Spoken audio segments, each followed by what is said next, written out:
Salut à tous, on se retrouve aujourd'hui donc pour une vidéo je gère et ce sera aujourd'hui je gère mon linge puisque vous avez été pas mal à me demander en fait comment je faisais pour gérer donc la lessive pour 6 personnes à la maison, comment je m'organisais, donc c'est parti, on commence tout de suite.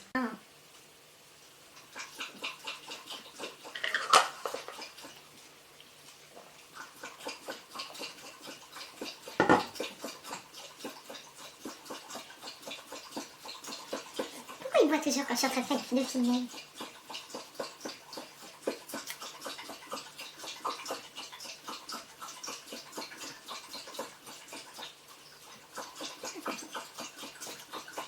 Donc à savoir déjà que je n'ai qu'une machine de 5 kg. Donc 5 kg, quand on est 6, ben, on met pas grand chose quand même dedans. On va dire 3-4 jeans et 3 pulls, c'est bon, et la machine elle est blindée. Donc j'ai pas le choix que de laver très souvent. Donc pourquoi j'ai qu'une machine 5 kg? Parce que il y a quelques années j'en avais acheté une de 9 kg et au bout, enfin je crois que peut-être un mois après la garantie, la machine est tombée en panne. Et bien sûr, hein, le prix de la réparation coûtait plus cher que le prix de la machine à l'achat. Donc le truc complètement débile. Donc ce jour-là, on s'est dit non, plus jamais on achètera de machines neuves. Donc nos machines en général, on les achète sur Le Bon Coin. Voilà, si vous voulez tout savoir, on met 100 € dedans et si elle nous dure 3, 4, 5 ans, et ben écoutez, c'est que du bonheur, c'est tout bénef. J'ai également récupéré un sèche-linge comme ça. Écoutez, je touche du bois, ça fait maintenant 20 ans que je l'ai, mon sèche-linge, donc c'est plutôt génial, on va dire. Non, peut-être pas 20 ans, je dis des bêtises, mais sur 15 ans. Ça doit faire 15 ans que je l'ai et c'était un sèche-linge déjà de récup. Donc voilà, comme quoi des fois c'est pas le prix qu'on y met hein, qui fait la valeur de l'objet et sa résistance, hein, parce que je trouve quand même que l'électroménager d'antan était un petit peu plus résistant que ce qu'on peut nous proposer aujourd'hui. Enfin, j'essaie d'éviter au maximum tout ce qui est trop électronique, parce qu'une fois que les cartes mères ou tout ce qui est électronique, ça se casse, c'est assez difficile hein, de réparer, notamment par soi-même. Bref, parenthèse fermée, donc voilà, j'ai une petite machine de 5 kg qui fait ma foi très très bien son job puisqu'elle tourne quand même très très souvent. Alors, donc en général, je trie le linge noir et couleur ensemble et sauf si c'est couleur claire, hein, bien sûr, avec le blanc. Donc je fais voilà, des machines séparées, je lave toujours à 30 degrés. Voilà, le linge, on va dire les vêtements en fait, tout à 30 degrés.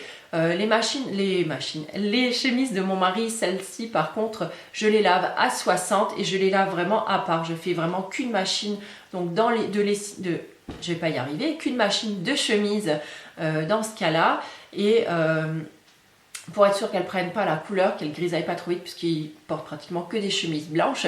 Donc là c'est vraiment, on va dire, tous les 10 jours c'est une machine que de chemises en fait, puisque mon fils également en porte. Voilà, mais après en fait pour faciliter, c'est pareil, le repassage, quand elles sortent de la machine, je les mets sur cintre et elles sèchent sur cintre. Donc déjà elles sont pas trop froissées comme ça. Et pour eux, c'est plus simple à repasser parce que non, je ne repasse pas moi les chemises à la maison. Ça, ce sont mes hommes qui s'en occupent. J'ai déjà bien assez à faire comme ça de mon côté. Sinon après, c'est pareil, la petite astuce, une fois que je sors mon linge de la machine, tout ce qui est pull, blouse, chemise, tunique, enfin toutes les choses comme ça que je peux mettre sur cintre, je les mets sur cintre. Alors j'ai la salle de jeu, on va dire, tous les soirs qui est encombrée de linge. Mais du coup, le lendemain matin, c'est sec. Donc ça, c'est plutôt cool. Et puis voilà, même si j'ai du monde ou quoi, ça ne gêne personne. Hein, voilà. C'est un petit peu caché, donc c'est plutôt bien. Et comme ça me permet déjà de plier certains pulls qui... voilà, genre les suites qui n'ont pas besoin, ou d'autres pulls ou de certaines matières qui n'ont pas besoin d'être repassées. Donc je les plie directement et ça peut directement être rangé. Sinon tout le reste en fait je le fais sécher sur un étendoir à linge et quand il fait beau, quand c'est l'été, quand c'est le printemps, eh ben je pends tout ça dehors et après c'est pareil, je plie un maximum, je range un maximum et j'essaye d'avoir le moins de repassage possible. Bon, en même temps, voilà, le repassage, moi, ça me dérange pas trop. Je me colle devant des vidéos YouTube ou devant un bon film. Et puis voilà, je repasse pendant 1-2 heures, on va dire, tous les 15 jours. Et puis, c'est réglé, on n'en parle plus. Après, pour ce qui est tout ce qui est serviettes, serviettes de table, serviettes pour essuyer ses mains, pour le visage, les draps de bain, tout ça. Là, en fait, tout ce qui est serviettes, par exemple, pour la salle de bain, je les change tous les jours. Donc là, ça me fait une grande quantité quand même de serviettes à laver. Donc je dois faire peut-être, on va dire, 2 machines ou 3 machines, on va dire, de linge de blanc. Je ne sais pas si on peut appeler ça comme ça, vous voyez, enfin de linge de maison à laver. Là par contre, en général, je fais tourner ma machine la nuit. En fait, si je peux, de préférence, de toute façon, je la fais tourner la nuit puisqu'on est en heure creuse la nuit, donc ça coûte un petit peu moins cher. Et que bah, voilà, je suis dans une maison, donc je peux me permettre de faire tourner ma machine la nuit, ça ne me dérange personne. Voilà, sinon tout ce qui est linge de maison, là je lave en général à 60 degrés pour bien éliminer bon, les microbes, enfin pour que ce soit vraiment bien propre. Et tout ce qui est serviette éponge, serviettes de table, tout ça, après moi je passe effectivement au sèche-linge. C'est les seuls d'ailleurs, c'est les seuls linges que je passe au sèche-linge. Sinon en fait, comme j'utilise pas d'assouplissant, sinon c'est un petit peu trop rêche et j'aime pas trop. Et j'aime pas trop non plus laisser stagner, on va dire, ce linge-là, parce que sinon je trouve que ça prend vite l'odeur un petit peu du moisi, du rance, et c'est pas franchement très agréable. Donc là, c'est vrai qu'on aime bien avoir le contact d'une serviette bien douce.